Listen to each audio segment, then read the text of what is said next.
Adik-adik, Bapak Ibu sekalian, kalau terkait dengan literasi digital ini adalah bagian daripada transformasi digital. Nah, kami di pemerintahan sudah menyiapkan proses transformasi digital. Namun dengan adanya pandemik ini, kita Presiden memberikan instruksi untuk mempercepat proses transformasi digital. Itu ada beberapa hal yang ada 5 instruksi Presiden. Pastinya untuk pertama adalah infrastruktur. Infrastruktur harus digelar sampai ke desa-desa. Karena dalam proses transformasi digital, nobody left behind. Tidak ada seorang pun, termasuk saudara-saudara kita yang di desa, mereka harus mendapat kesempatan yang sama untuk dapat mengakses atau dapat menikmati kemajuan teknologi di ruang digital. Makanya kami di Prokominfo punya program menggelar kabel yang namanya Palaparing dan juga membangun BTS-BTS di mana para penyedia layanan swasta ini tidak membangunnya. Dan juga kami baru saja meluncurkan pemesanan satelit karena negara Indonesia adalah negara yang luas dan sangat banyak kepulauannya. Tidak mungkin kita menggelar kabel di seluruh pulau-pulau kita, makanya kita perlu yang namanya teknologi satelit dan kita akan menyediakan 3 satelit untuk melayani masyarakat Indonesia sampai ke pelosok-pelosok. Jadi itu penting sekali untuk adalah infrastruktur. Kedua, bagaimana menyiapkan langkah-langkah yang harus disiapkan dalam proses transformasi di sektor-sektor strategi. Yang ketiga adalah bagaimana pemerintah itu menyiapkan diri menjadi pemerintahan dengan metode baru, yaitu pemerintahan berbasis elektronik. Ini makanya yang namanya pembangunan data center, pusat data center pemerintah ini harus segera diselesaikan, karena supaya nanti layanan pemerintah lebih bagus karena semua data akan terintegrasi. Nah, yang keempat ini yang kaitannya dengan literasi. Kita harus menyiapkan SDM kita yang unggul dan bisa punya daya saing yang tinggi juga. Karena kita tidak mau selamanya menjadi konsumen. Kita suatu saat kita akan menjadi produsen. 5-10 tahun kalau kita menjalankan program-program ini, 5-10 tahun Indonesia akan menjadi bukan hanya pengguna tapi adalah pencipta teknologi digital. Nah, pastinya perlu adanya yang kelima adalah regulasinya. Bagaimana supaya hal ini bisa dipayungi dan juga ada metode pembiayaan yang bisa memudahkan kita untuk bertransformasi.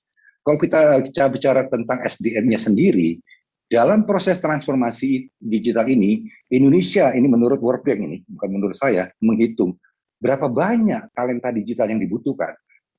Indonesia membutuhkan 600.000 talenta digital per tahunnya. Jadi itu apapun nanti teman-teman punya kalau itu dulu subjek itu fakultas ilmu yang akan digali, tetap harus menambahkan juga kecerdasan digital. Karena apapun nanti yang dipelajari itu tetap akan masuk ke juga perlu menguasai pemahaman atau punya skill tentang digital. Nah ini ya kita harapkan program ini bisa membukakan wawasan. Nantinya ada program-program lainnya di Kominfo, yaitu namanya Digital Talent yang bisa juga teman-teman bisa ikuti dan itu gratis. Mau tadi kata Mas Iwan, mau tentang programming ada, tentang big data analytic ada, tentang yang namanya cloud computing ada, robotik ada, AI ada, cyber security ada. Itu ada kelas-kelasnya dan kita menyediakan tahun ini adalah 100.000 beasiswa dan tahun depan akan ada 200.000. Itu pun masih kurang gitu kalau kita tadi bicara 600.000 yang harus kita siapkan. Itulah ini jadi literasi digital ini adalah pengetahuan dasarnya dulu untuk membuka wawasan dan juga memperkuat kita dalam membekali kita untuk dapat beraktivitas di luar digital secara produktif, kreatif, berbudaya, beretika dan aman. Ini adalah tujuan daripada literasi digital. Selanjutnya kalau kita bicara literasi digital, tadi sudah disebutkan juga saat ini pengguna internet kita itu sudah ada 202,6 juta. Artinya apa? Warganet kita tuh warga negara Indonesia itu sudah punya 2 kewarganegaraan, Indonesia dan warganet.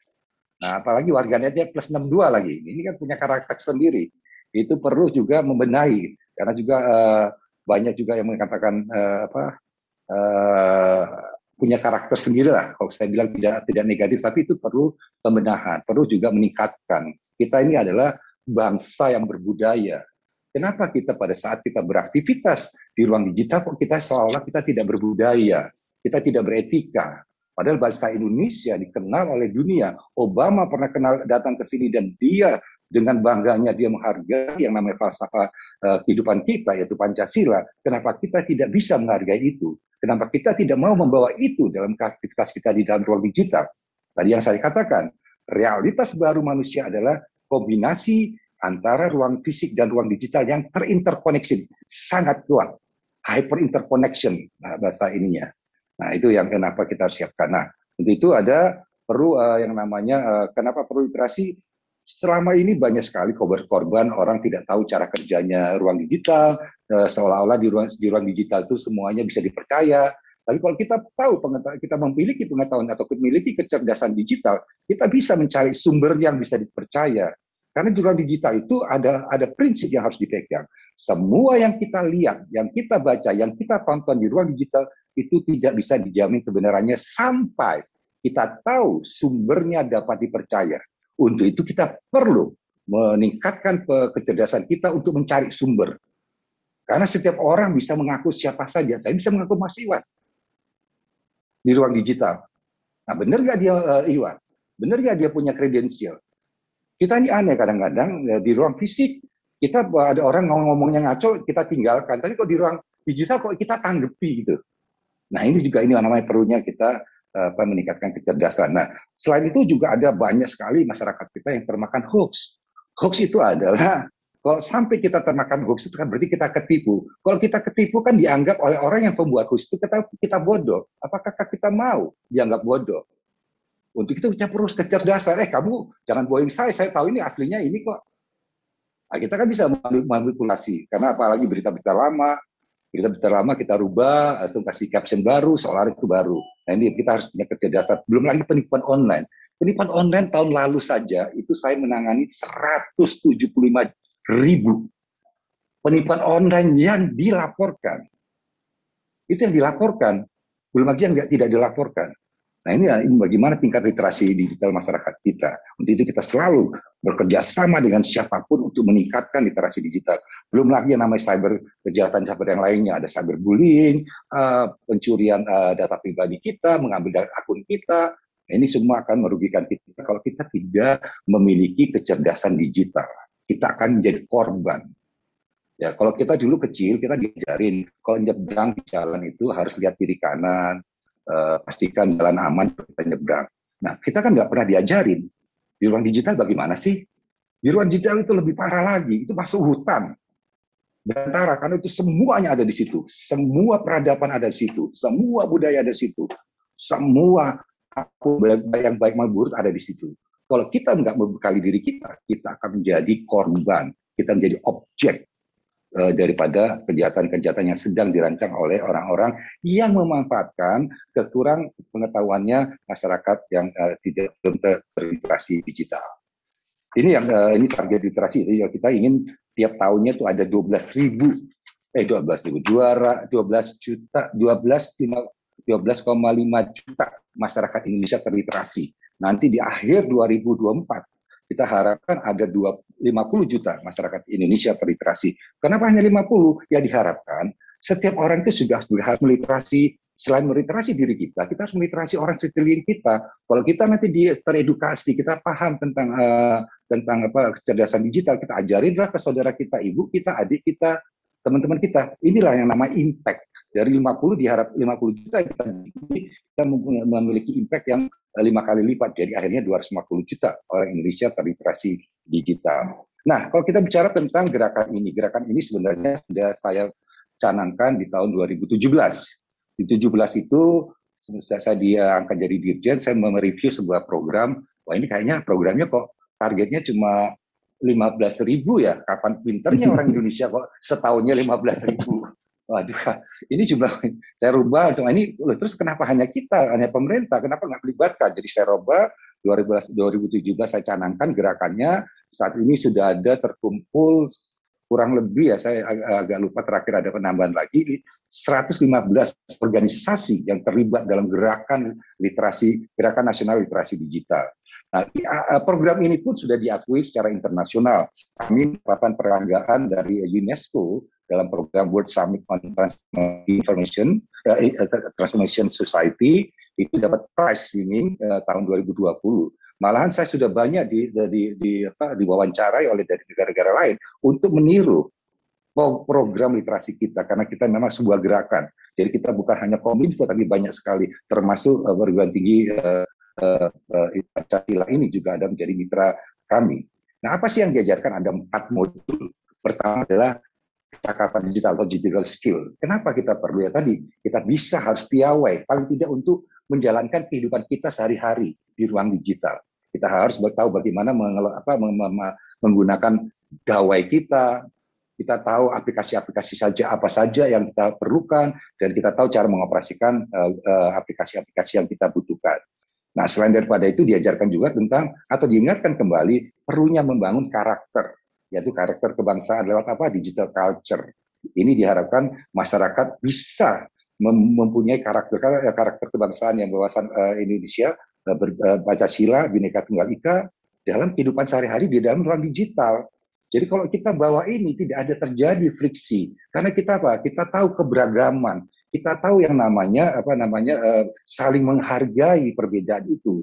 Perbedaan itu bukanlah suatu kelemahan, perbedaan itu adalah suatu kekayaan yang perlu kita pupuk terus. Nah, yang ketiga adalah tentang digital etik.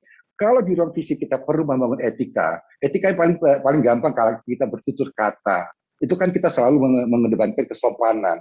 Kok tiba-tiba kita kehilangan jati diri kita waktu kita beraktivitas, sampai hilang bahwa ada etik yang kita bangun itu tidak kita terapkan.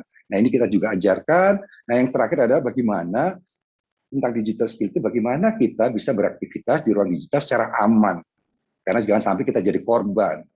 Perlu dipahami juga kita perlu penipuan, belum lagi yang namanya target-target rekrutmen radikalisme, terorisme, belum lagi ada kejahatan-kejahatan seksual yang grooming kita atau adik-adik kita. Ini bahaya. Itu harus kita tahu cara-caranya untuk mengatasi hal ini.